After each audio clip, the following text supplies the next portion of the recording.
Hallelujah. हमारे प्रभु यीशु मसीह के मधुर नाम में आप सबको जय मसीह की। एक और बेहतरीन समय प्रभु के वचनों पर मनन करने का। आइए छोटी प्रार्थना के साथ आज के मनन की शुरुआत करें। पवित्र पिता, आपका धन्यवाद प्रभु, जबकि आपके वचनों में लिखी गई घटनाओं पर हम मनन कर रहे हैं। आज हमारे जीवनों को दुरुस्त करने के लिए उन दिनों में जो घटनाएं घटित हुई और आपने जिस प्रकार से कार्य किए, होने दें कि उनसे सीखकर हम हमारे जीवनों को आपकी इच्छा अनुसार बना सकें, आपको महिमित करते हुए जी सकें। यीशु के नाम से प्रार्थना मांगते हैं, आमीन।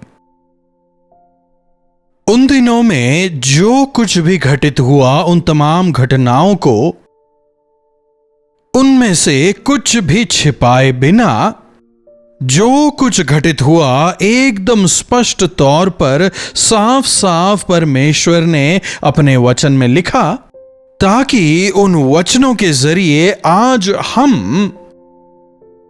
सीखें और प्रभु के अनुसार जी सकें।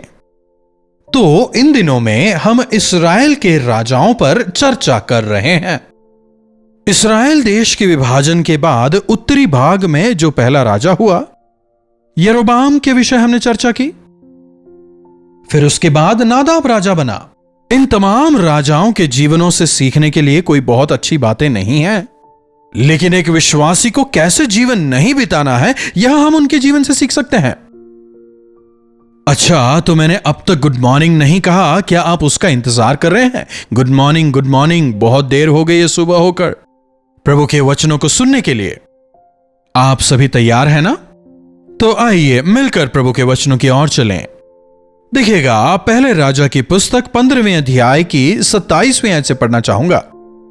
नादाब सब इस्राएलियों समेत पलिश्तियों के देश के गिब्तोन नगर को घेरे था, और उस्साकार के गोत्र के अहिया के पुत्र बाशा ने राजद्रोह की गोष्ठी करके गिब्तोन के पास उसको मार डाला। समझ रहे हैं? नादाब को मारकर बाशा अब उसके स्थान पर इस्राएल का राजा बन जाता है। कल हमने देखा था कि किस प्रकार से नादाब जो है परमेश्वर को दुखी करता है, पूरी प्रजा को परमेश्वर के विरुद्ध पाप करने के लिए प्रेरित करता है। और यहां नादाब फिलिस्तियों के खिलाफ युद्ध करने जा रहा है। परमेश्वर की सुरक्षा का हाथ चला गया है। यहां नादाब जा रहा है शत्रु से युद्ध करने, लेकिन यहां उसका अपना साथी बाशा उसे मार डालता है। नादाब का अपना साथी बाशा उसे मारकर खुद राजा बन जाता है। बीते समयों में कुछ इसी प्रकार से हुआ करता था। यहां लोग परमेश्वर के समय का इंतजार नहीं करना चाहते, वे स्वयं अपने मार्गों को प्रशस्त करना चाहते हैं, खुद अपने मार्गों को तैयार कर रहे हैं। नादाब जो है देश को बर्बाद कर रहा है, मूर्ति पूजा को बढ़ावा दे रहा है। चलो बाशा को एक मौका देते हैं, शायद ये मेरी बातों को मानेगा, आज्ञानुसार जिएगा, प्रजा की अगुवाई सही करेगा, कहते हुए परमेश्वर यहां उसे एक मौका दे रहे हैं। और ये बाशा जो है करीब 24 साल इस्राएल पर राज करता है। इसे 1 महीने, 2 महीने, 1 साल, 2 साल का मौका नहीं मिला, 24 साल इसे मौका दिया गया। इस 24 साल के राज्य के दौरान क्या इसने प्रजा की कुछ भी भलाई की? क्या इस दौरान उसने परमेश्वर के लिए कुछ भी किया? ऐसा कुछ नजर नहीं आता, बल्कि इसने प्रजा को अपने हाल पर पूरी तरह छोड़ दिया। नादाब अच्छा राजा नहीं है, मैं उसे बेहतर कर सकता हूं मानो कहते हुए उसे मार डालकर खुद राजा बन जाता है, लेकिन यह भी वैसा ही कर रहा है। आज संसार भर में यही नजर आता है ना। कम से कम दूसरा आने वाला व्यक्ति कुछ अच्छा करेगा सोचकर हम किसी और को चुनते हैं, लेकिन वो पहले वाले से भी बदतर निकलता है। प्रजा के लिए जो भला है कोई नहीं करता। नैतिकता और न्याय से राज्य करने वाले आज कितने लोग हैं। अगर आज कहीं भी देखा जाए, अपराध और अन्याय हर जगह बढ़ते जा रहे हैं। राजा के तौर पर तुम्हारे पास अधिकार है उसे नियंत्रित करने का। राजा शासन करने के लिए ही तो है ना। राजा को हर एक चीज को व्यवस्थित करना है, अपराधों को नियंत्रित करना है, अव्यवस्था को व्यवस्थित करना है। लेकिन अगर वे स्वयं ही अव्यवस्था के, अपराधों के बढ़ने के कारण बन जाएं, तो फिर क्या होगा? क्या परमेश्वर चुप रहेंगे? क्या परमेश्वर अनदेखा करेंगे? चाहे कितना ही बड़ा अधिकारी क्यों ना हो, कितना ही बड़ा शासक क्यों ना हो, हर एक अधिकार परमेश्वर से आता है। तुम चाहे कितनी ही जगह सिंहासन हथिया लो, अधिकार हथिया लो, रहना तुम्हें राजाधिराज के अधिकार के नीचे ही होगा। यहां बादशाह के साथ क्या हो रहा है देखिए। 16वें अध्याय की पहली आयत को देखेगा। और बादशाह के विषय यहोवा का यह वचन हनानी के पुत्र येहू के पास पहुंचा। मैंने तुझे मिट्टी से उठाकर अपनी प्रजा इस्राएल का प्रधान नियुक्त किया। मैंने तुझे मिट्टी से उठाया और अपनी प्रजा इस्राएल पर प्रधान नियुक्त किया। परंतु तूने भी यरोबाम की सी चाल चली है और मेरी प्रजा इस्राएल से पाप कराता आया है, और इससे वे मुझे क्रोध दिलाते आए हैं। मिट्टी में पड़े हुए तुझे उठाकर, भले ही तू राजवंश का नहीं था, फिर भी मिट्टी से उठाया है। इसका मतलब क्या हुआ? वो किसी योग्य नहीं था। प्रभु ने हमें भी तो मिट्टी ही से उठाया है ना। हम मिट्टी के समान पड़े हुओं को उठाकर, अयोग्यों को उठाकर अपने प्रेम से भरकर हमारा इस्तेमाल कर रहे हैं। जब ऐसी स्थिति से परमेश्वर ने हमें उठाया है, तो हमें कितना अधिक कृतज्ञ होना चाहिए, कितने अधिक समर्पण के साथ हमें जीना चाहिए। जब हम किसी काम के नहीं थे, किसी योग्य नहीं थे, जब हम पापी ही थे, मसीह यीशु ने हमारे लिए क्रूस पर लहू बहाया ताकि हमें अनंत जीवन मिल जाए। हमें अपने उस क्रूस के लहू से शुद्ध करके, हमें पवित्र करके, अपने लहू से हमें खरीद कर अपने पुत्र और पुत्री होने का अधिकार देते हैं। राजपदधारी याजकों के समूह में हमें मिलाते हैं। लेकिन हम क्या करते हैं? दोबारा उस पाप के कीचड़ में भागते हैं, जैसे सूअर जो है वो बार बार उसी कीचड़ की ओर दौड़ता चला जाता है। बादशाह, ना केवल तू पाप कर रहा है, मैंने तुझे प्रधान नियुक्त किया, तुझे राजा बनाया, तो ना केवल तू पाप कर रहा है, बल्कि तो सारे इस्राएलियों को पाप करने के लिए प्रेरित कर रहा है। अगर एक अधिकारी सही ढंग से प्रशासन नहीं चलाता, तो वो पूरी प्रजा को गुलाम बना डालता है। जिन संतानों को परमेश्वर ने अनुग्रह करके हमारे हाथों में सौंपा है, अगर हम उनकी परवरिश सही तरह से ना करें, तो हम उनके लिए रुकावट का कारण बन जाते हैं। बादशाह, ना केवल तू पाप कर रहा है, बल्कि पूरी प्रजा के पाप का कारण बन रहा है, और इस वजह से मैं काफी अधिक क्रोधित हुआ हूं। इसीलिए मैं तुझ पर से अपना हाथ हटा लूंगा और तू बर्बाद हो जाएगा, नाश हो जाएगा। यह भविष्यवाणी पहुंचती है। सुन, मैं बादशाह और उसके घराने की पूरी तरह से सफाई कर दूंगा, और तेरे घराने को नबात के पुत्र यरोबाम के समान कर दूंगा। और फिर चौथी आयत देखिए, वो और भी खतरनाक है। लिखा है, बादशाह के घर का जो कोई भी नगर में मर जाए, उसको कुत्ते खा डालेंगे, और जो मैदान में मरे उसे पक्षी खा डालेंगे। कैसी भयंकर बात यहां उसके विरोध में कही जा रही है। आप देख सकते हैं कैसी भयंकर मौत। ना केवल वो खुद, बल्कि उसका पूरा परिवार परमेश्वर के भड़के हुए क्रोध का कारण बन रहे हैं। आज कई लोगों का जीवन कुछ ऐसा ही है। परमेश्वर कभी हमारी बुराई नहीं चाहते, वे हमारी भलाई ही हमेशा करते हैं। लेकिन जब हम परमेश्वर से दूर जाते हैं, हम खुद हमारी बुराई कर बैठते हैं।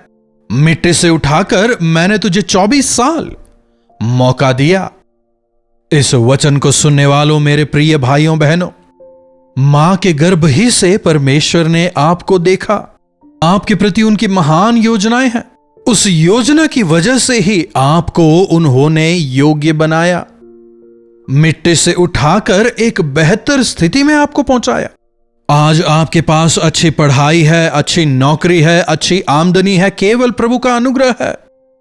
इस तरक्की को अगर आप यह समझने लगे कि यह मेरी बुद्धि से, मेरी समझ से हुआ है और परमेश्वर को महिमा देना छोड़कर अपनी मनमर्जी अनुसार जीने लगे, ना केवल खुद पाप कर रहे हैं, अगर दूसरों को भी पाप के लिए प्रेरित कर रहे हैं। बादशाह को परमेश्वर ने 24 साल मौका दिया। आपने अब तक कितना मौका पाया है? बादशाह की आयु छोड़िए, 24 साल उसे राज्य करने का मौका मिला। आपकी आयु क्या है मैं नहीं जानता, आपको कितने मौके मिले नहीं पता। अपने आप को परखें। क्या आपने अपने आप को प्रभु के हाथों में सौंपा है? क्या प्रभु यीशु को आपने अपने जीवन में स्वीकारा है? क्या आप परमेश्वर की भय भक्ति में अपने जीवन को जीते चले जा रहे हैं? क्या आपने अपने हिसाब को परमेश्वर के साथ ठीक कर लिया है? परमेश्वर ने जो कुछ हमें दिया है, फिर चाहे वो हमारी पढ़ाई हो, धन संपत्ति हो, परिवार हो, हर एक चीज का लेखा हमें प्रभु को देना है। आप दाम देकर खरीदे गए हैं। अपनी मर्जी अनुसार जीने के लिए आपको जीवन नहीं मिला। आपका समय कितना कीमती है जानते हैं? इस संसार में कोई भी हमारा समय, हमारी आयु नहीं बढ़ा सकता। कितने लोग आज परमेश्वर के दिए समय का दुरुपयोग कर रहे हैं। एक एक दिन को, एक एक क्षण को बिना सोचे समझे बस यूं ही बर्बाद करते चले जा रहे हैं। आपको अपने परिवार को बनाना है, अपने परिवार को ढालना है, ईश्वरीय ज्ञान से भरकर अपने परिवार को तैयार करना है। पति और पत्नी को बुद्धि से अपने परिवार को बनाना है। मां बाप के तौर पर आपको परमेश्वर के भय भक्ति में अपने बच्चों की परवरिश करनी है। अगर अपने बच्चों के सामने आप एक आदर्श जीवन नहीं बिताते, अपनी मनमर्जी करते हैं, तो बच्चे प्रभु में कैसे बढ़ने पाएंगे? संतान जो है वो परमेश्वर की ओर से दिया गया दान है। उसे अगर आप बिगाड़ें, बर्बाद करें, तो आपका क्या होगा? जो धन संपत्ति आपके पास है, चाहे वो नौकरी के जरिए हो, व्यापार या किसी के भी जरिए, आपके पास जो कुछ भी है वो परमेश्वर की ओर से ही आपको दिया गया है। परमेश्वर ने जो आपको धन संपत्ति दी है, उसका आप किस प्रकार उपयोग कर रहे हैं? क्या कृतज्ञ होकर समझदारी से उसका इस्तेमाल करते हैं, या फिर अपनी जिंदगी को बर्बाद करने के लिए इस्तेमाल कर रहे हैं? कितने सारे लोग आज नासमझी में अपने समय को, अपनी धन संपत्ति को, परिवार को, अपने शरीर को पूरी तरह बर्बाद कर लेते हैं। क्षणिक संतोष के लिए अपने शरीर को बेच डालते हैं। अपने ही हाथों अपने परिवार को वो खत्म कर डालते हैं, नाश कर डालते हैं। यीशु मसीह शीघ्र आने वाले हैं। उन्हें हमें हिसाब देना होगा। परमेश्वर का क्रोध हम पर भड़कने से पहले, उनकी सुरक्षा का हाथ हम पर से हटने से पहले, क्यों ना हम हमारे पापों से पश्चाताप करें, प्रभु के पास जाएं, प्रभु से माफी मांगें। चाहे हम किसी भी प्रकार के पाप में जीवन बिता रहे हो, हमें क्षमा करने के लिए प्रभु तैयार है। अपने लहू से धोकर हमें एक नया जीवन देने के लिए वे तैयार है। प्रभु, जो कुछ आपने मुझे दिया है, मेरा परिवार, मेरी नौकरी, धन संपत्ति, सब कुछ आपका है। आपका धन्यवाद। मेरे पापों को क्षमा करें, अपने लहू से शुद्ध और पवित्र करके मुझे आगे बढ़ाएं। अगर आप प्रार्थना करेंगे, प्रभु दया करेंगे, उनके क्रोध से आप बचेंगे। बिना सुधरने का मौका दिए प्रभु किसी पर भी अपना क्रोध नहीं भड़काते। इस प्रकार प्रभु अपने वचनों द्वारा हमें चेतावनी देते हैं। अगर हम पश्चाताप करें, प्रभु को पुकारें, हम क्षमा किए जाएंगे।